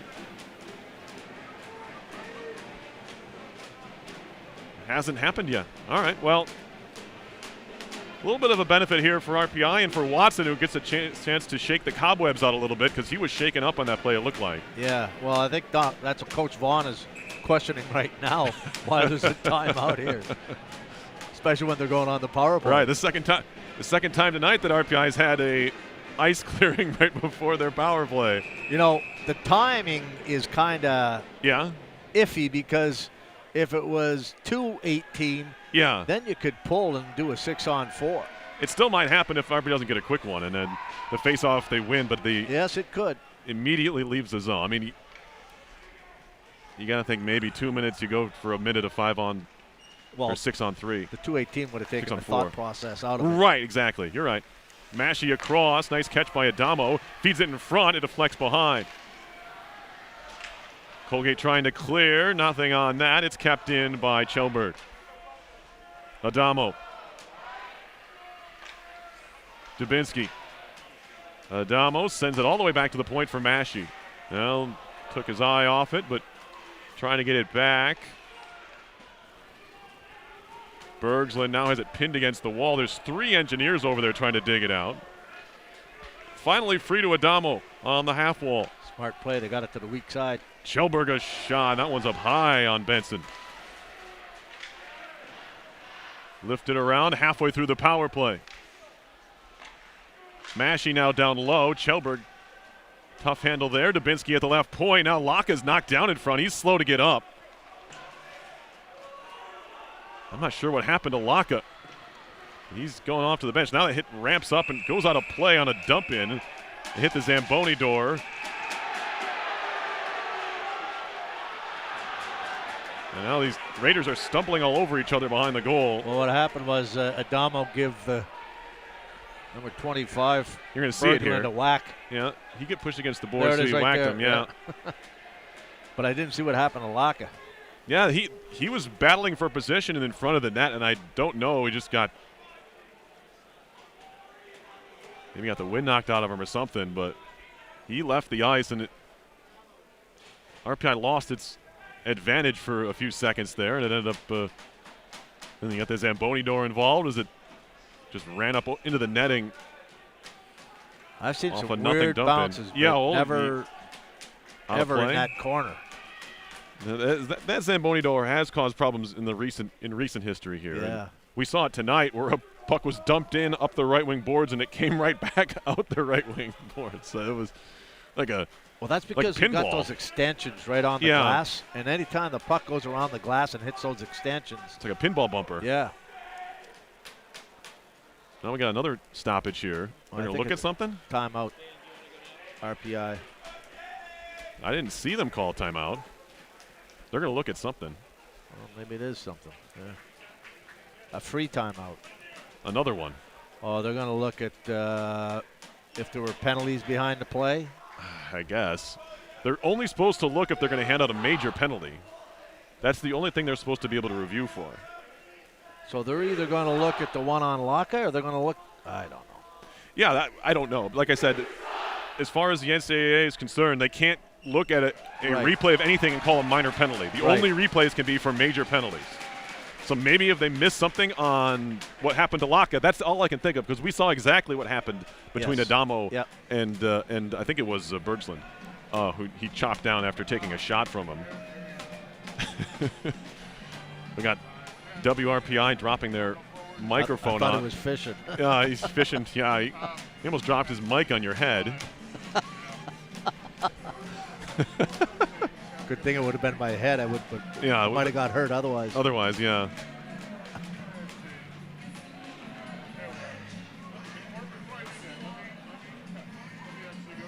Well, just to recap here, Colgate scored the game's first goal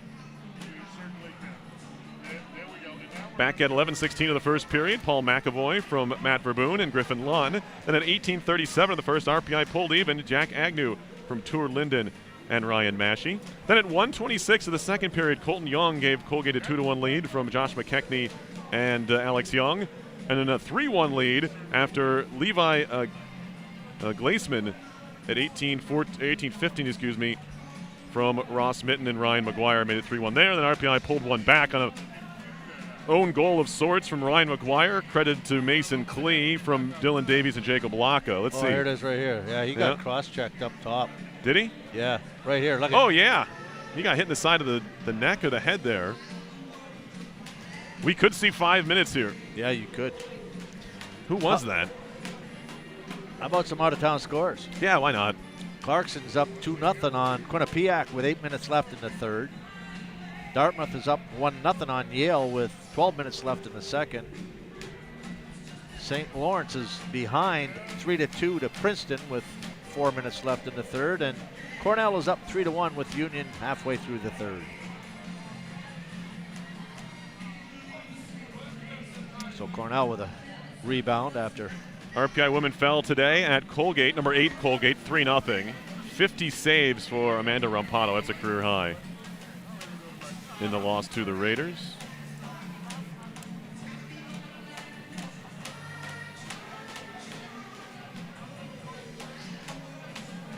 It puts the officials in a tough spot to go, because it's got to be 5 or nothing. Yeah.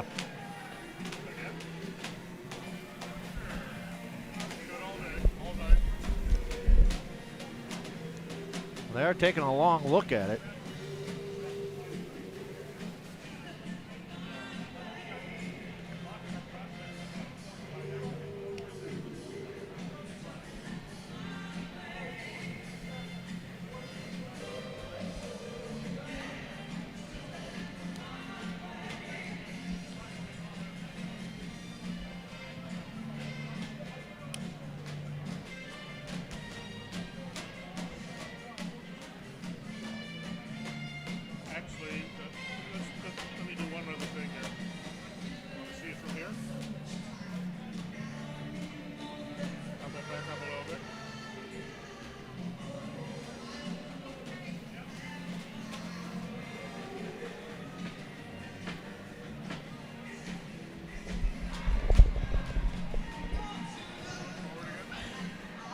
We've had our share of reviews this weekend, Coach. We certainly have.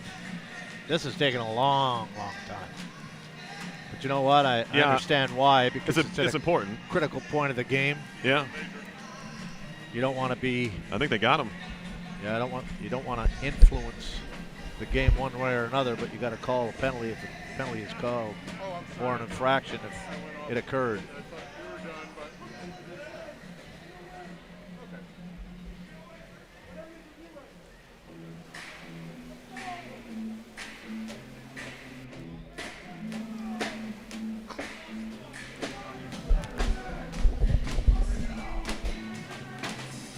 All right, well, the review process, I'm not sure what they have to do timing-wise.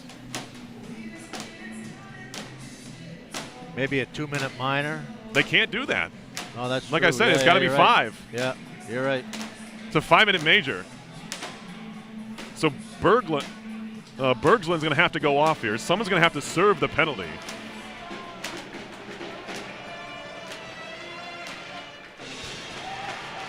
There it is. Well, Vaughn is nodding, but also not happy. Yeah, it's 5-minute major. And so Berglund's done. Someone has to serve this thing.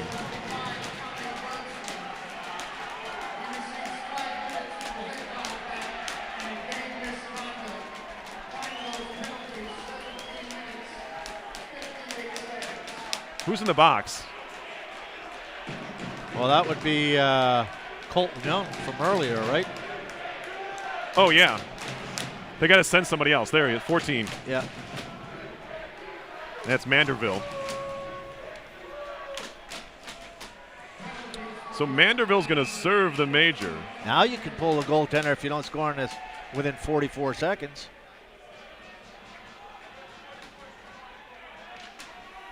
All right, so 5-on-3, and that's a big clearance for the Raiders. Officially the 3rd power play for RPI on the major penalty. Johnson down low for Walsh. Linden, Walsh. And that one escapes to her for a second. He plays it back to Beaton. 18 to go in the 5-on-3.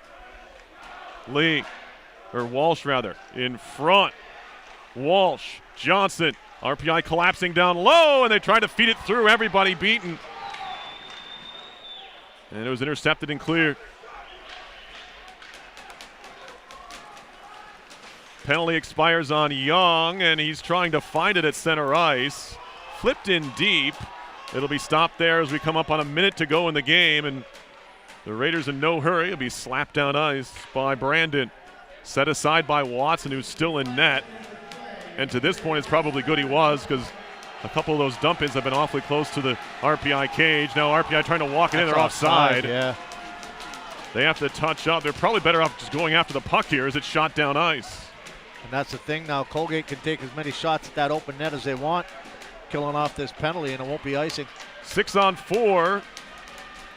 It's shot in by the Engineers, just trying to establish something in the offensive zone. It's a good hit by Lee. Pops free to Baxter. 30 seconds to go. Kjellberg back to Baxter.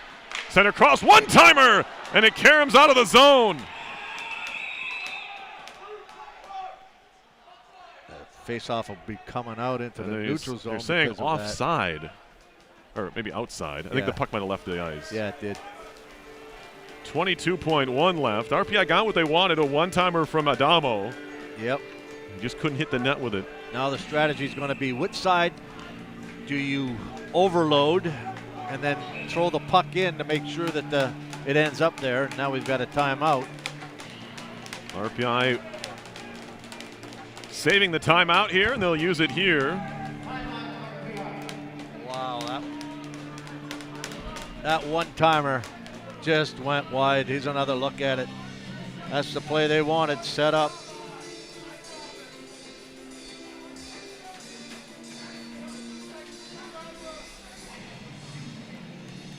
You have face-off plays in this type of situation, neutral ice in?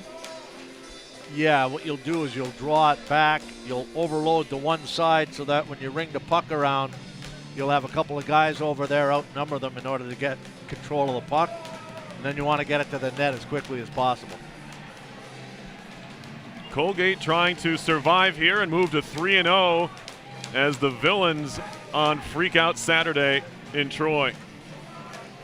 Now you could flood the weak side, or you could flood the strong side with a D-to-D pass if they win the draw, and you're going to have Tour Linden winning the draw.